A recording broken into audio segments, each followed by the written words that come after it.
Do you cling to name and form? Are you a victim of good and evil?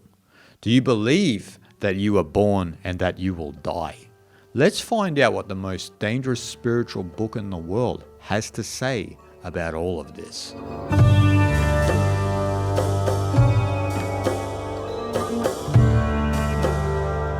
The Avadhuta Gita is considered the most dangerous spiritual book in the world. Now, why I say dangerous is because it is very dangerous to your ego, to your identity, and your idea of this persona system that you think you are, and what we would call jiva in Sanskrit, right? But it is a remarkable book and can be translated as the song of the ever free. And you'll see why that is. And it is considered as a nididhyasana text, so a text that you will come across on the cusp of enlightenment or beyond the pale of enlightenment. Just like the Ashtavakra Gita, the Tripura Rahasya, the Mandukya Upanishad, all of those types of texts. And so in the Avadhuta Gita, there's a big focus in going beyond conventional thinking and beyond the idea of birth and death to try and get us back into that ultimate state, that ultimate undifferentiated state of consciousness. And today I want to read to you in a very, very important verse within the Avadhuta Gita about birth and death, good and evil, and also name and form. You have no birth or death, no memory, no bondage or liberation, nor have you good or evil. Why do you weep, O my dear?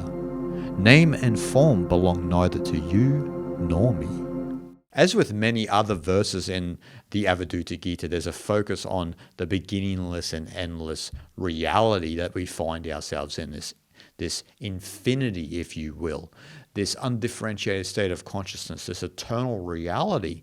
But we believe in this dualistic world and we think it's not connected to this eternal world. We think it's actually something separate according to our subjective viewpoint that dissects the world up into this and that according to our conditioning. But when we look at this verse, the rug is pulled from beneath us, and even bondage and liberation are attacked in this, right?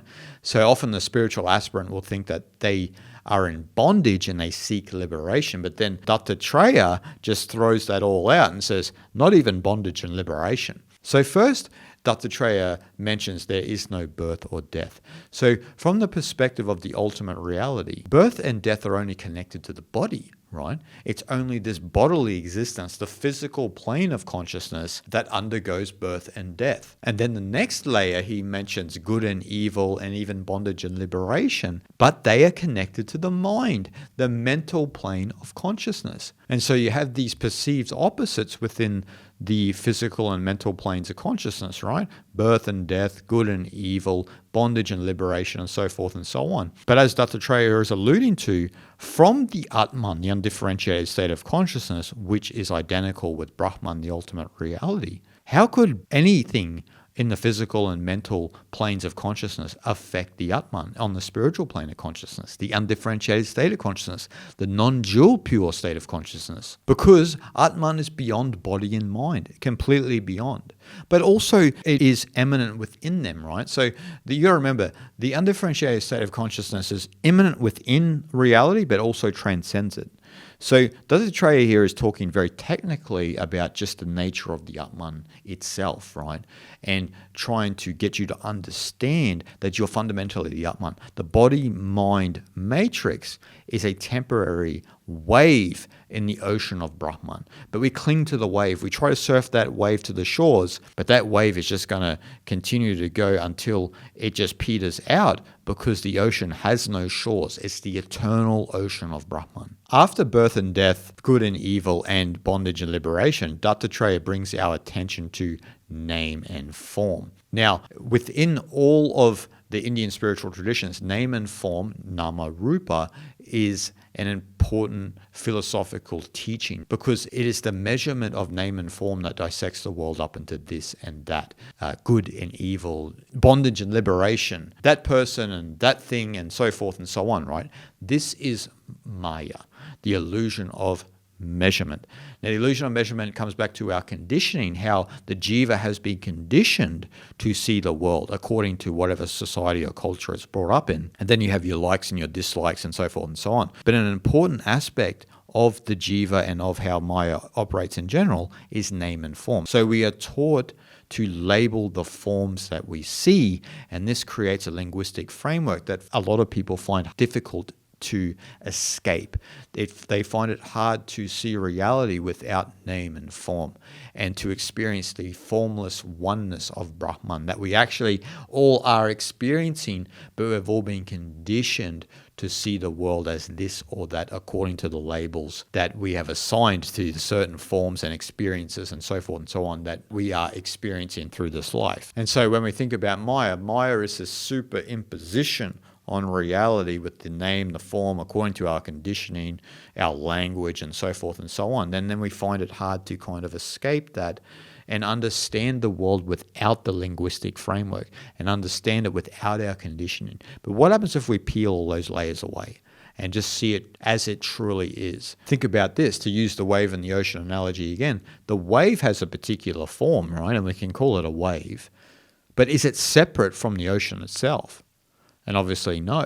And so we need to kind of think about that when we think about reality. We're naming, we're labeling, and this and that according to what we see. But these forms and the reality we see are part of the great ocean of Brahman. And we are kind of labeling temporary phenomenon according to the linguistic framework we've been taught and the conditioning we've undergone, which then builds this Maya illusion for us, and then we can't really see the nature of Brahman itself. So as Shankara mentioned, Brahma Satyam Jagat Mithya, Brahman alone is real, the universe is an illusion, but the universe is Brahman, is what this is getting at. It means that the world is an appearance, but Brahman alone exists, right? And so the universe is real as Brahman, but it's not real through the matrix of name and form. When we start naming and labeling things and we believe in that, we believe in the conceptual framework, we believe in the linguistic framework we've been taught, we believe in our conditioning, then we believe in this Maya illusion and we don't realize that Brahman alone exists. A sage that has attained samadhi can see through name and form. Actually, name and form disappears, and then they actually truly experience the oneness of Brahman itself. And that's the goal for all of us spiritual aspirants of the path, to see the world as it truly is. And the world as it truly is Brahman alone is real. So the oneness of reality is real, but we've bought into this conceptual framework of name and form, which eclipse that.